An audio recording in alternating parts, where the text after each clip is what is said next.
네, 1월 23일 화요일 기도로 돕는 그 사랑 매일 묵상 시작하겠습니다. 오늘은 시편 9편입니다.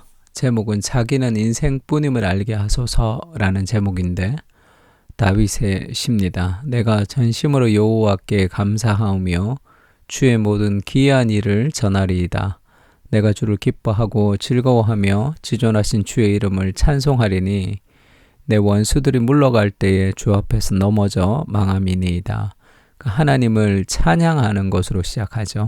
그 찬양의 내용이 하나님이 나를 사랑하신 것에 대한 찬양도 있고 다양한 내용도 있지만 지금은 이 자신의 원수들을 향해서 심판하신 하나님, 정의로우신 하나님, 공의로우신 하나님을 지금 소개하고 있습니다. 우리가 인생을 살면서 교회 안에서는 또 뭐 그런 일이 조금 있을 수도 있겠지만 세상을 살면서 하나님의 공의로우심과 하나님의 정의로우심을 우리가 간구할 때가 굉장히 많습니다. 왜냐하면 공평하지 못한 세상 속에서 우리가 정직하고 믿음으로 살아가려고 하면 손해를 볼 때가 있고 억울한 일을 당할 때가 많습니다. 그때 우리가 그렇게 우리를 공격하거나 우리를 이익을 위해서 싸우는 사람들과 함께 우리가 더 독해지거나 세상적으로 되어서 세상의 방식으로 이길 수 없잖아요. 선으로 악을 이겨야 되잖아요. 선으로 악을 이기는데 가장 중요한 것은 공의롭게 심판하시는 하나님이 계시다는 그것을 우리가 신뢰하는 겁니다.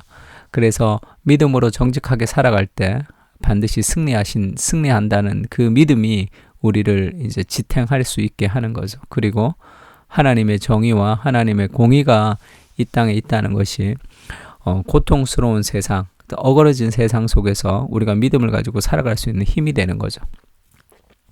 여호와를 찬양하라 하면서 주께서 나의 원수들이 물러갈 때 주 앞에서 넘어져 망함이니이다 이렇게 고백을 했고 주께서 나의 의와 송사를 변호하셨으며 하나님이 우리의 변호사가 되신다는 거죠.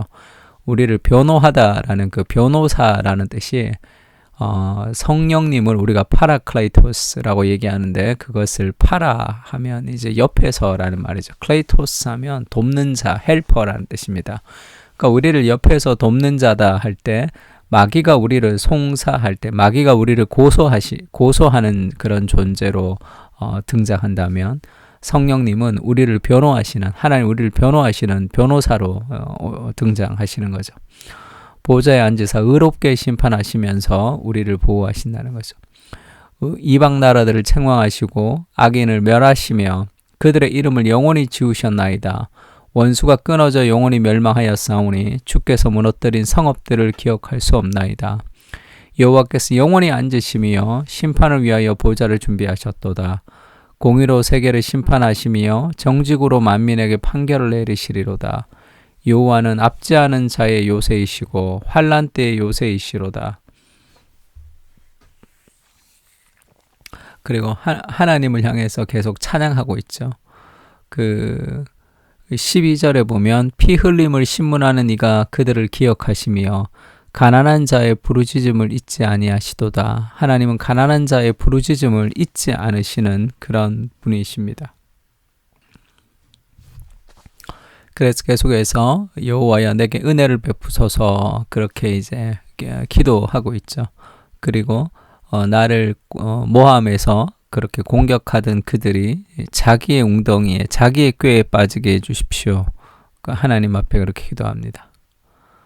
그리고 이제 궁핍한 자를 잃지 않으시고 가난한 자에게 승리를 주시고 악인들을 반드시 멸망하게 하시는 그런 하나님을 또 노래하는 거죠.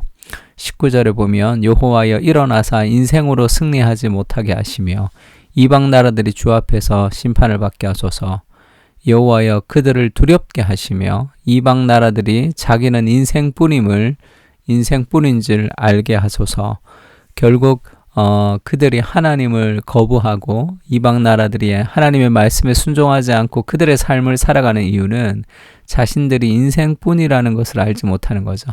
하나님의 능력과 하나님의 권능을 통해서 인간의 술수가 통하지 않게 해주시고 자기들이 인생뿐임을 그렇게 알게 해주십시오. 이렇게 공의를 향한 기도로 끝이 납니다. 그래서 하나님을 찬양하면서 그 노래가 시작을 하는데 여호와를 찬양하라 이렇게 얘기하죠. 백성 중에 행하신 그의 행사를 선포하라 이렇게 얘기합니다.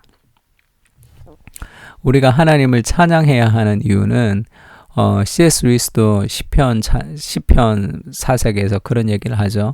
하나님을 찬양하라고 할 때 왜 하나님은 전지전능하신 분이 부족함이 없는 분이신데 왜 우리로 찬양을 하라고 명령을 하실까? 그것이 좀 하나님답지 않다. 이제 그런 생각을 이제 C.S. 루이스가 계속했습니다. 그러다가 이제 진정한 왜 우리를 향해서 하나님이 찬양하라고 하느냐 하면 하나님이 부족해서가 아니라 그것 자체가 우리를 위해서구나 라는 것을 좀 깨닫는 거죠.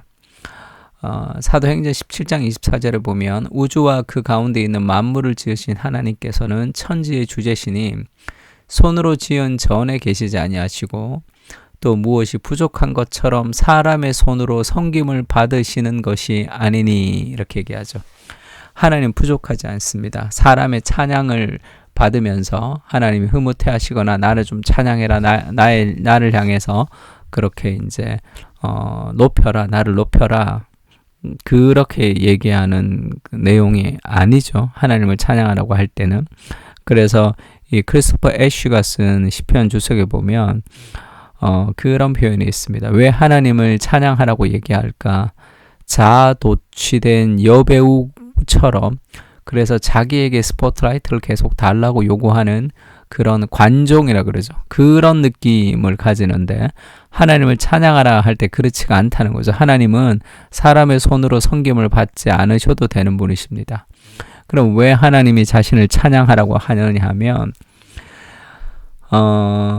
그 찬양이라는 것은 정말 우리에게 기쁨을 주는 것에 우리가 경험을 할 때 우리가 기쁨을 주는 것에 우리는 경탄하도록 그렇게 지음을 받은 거죠.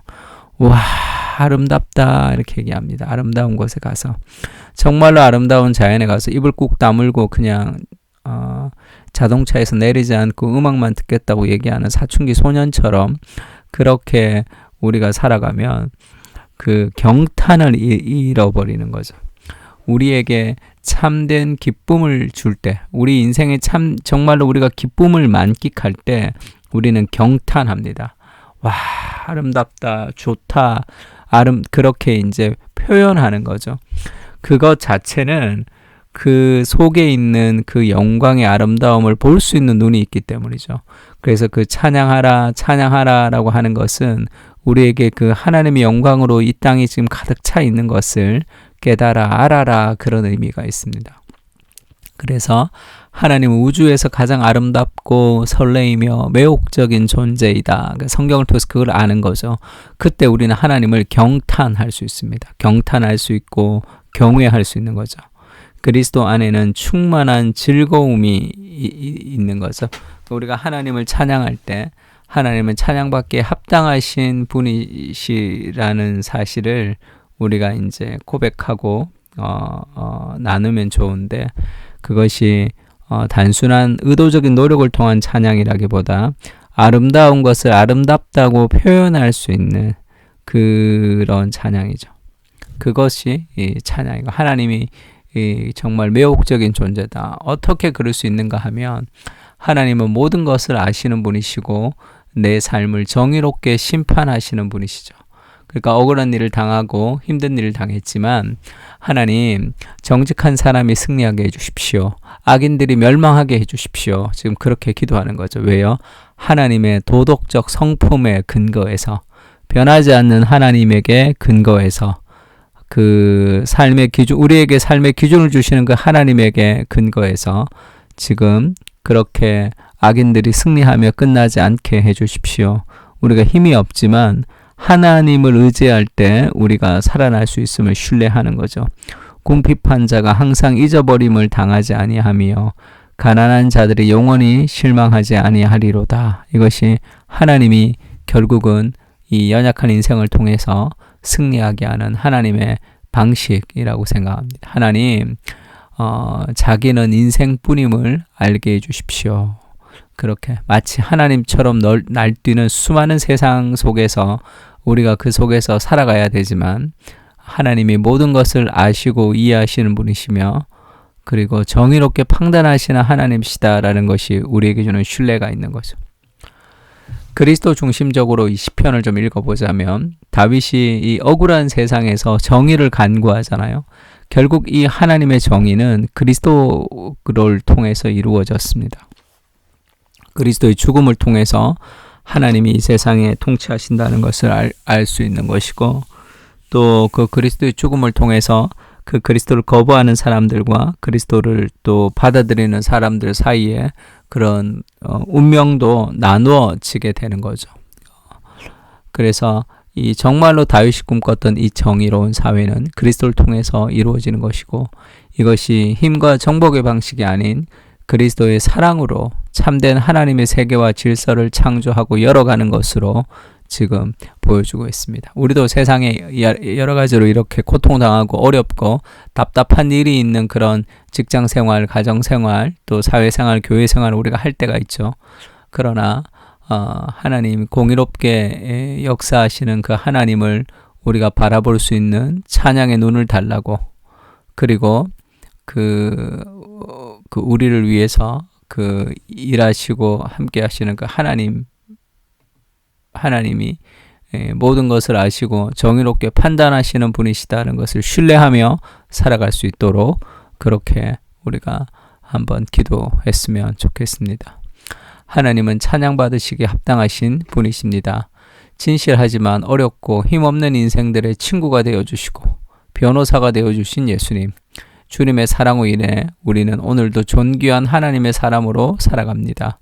수많은 문제들 속에서도 궁극적으로 선을 이루실 주님을 생각하며 살아가게 하시고 내게 있는 모든 것이 은혜임을 기억하며 감사하게 하시고 모든 세상의 정의를 이루신 그리스도의 정의를 통해 세상을 바라볼 수 있는 삶의 여유를 허락해 주시옵소서. 아멘.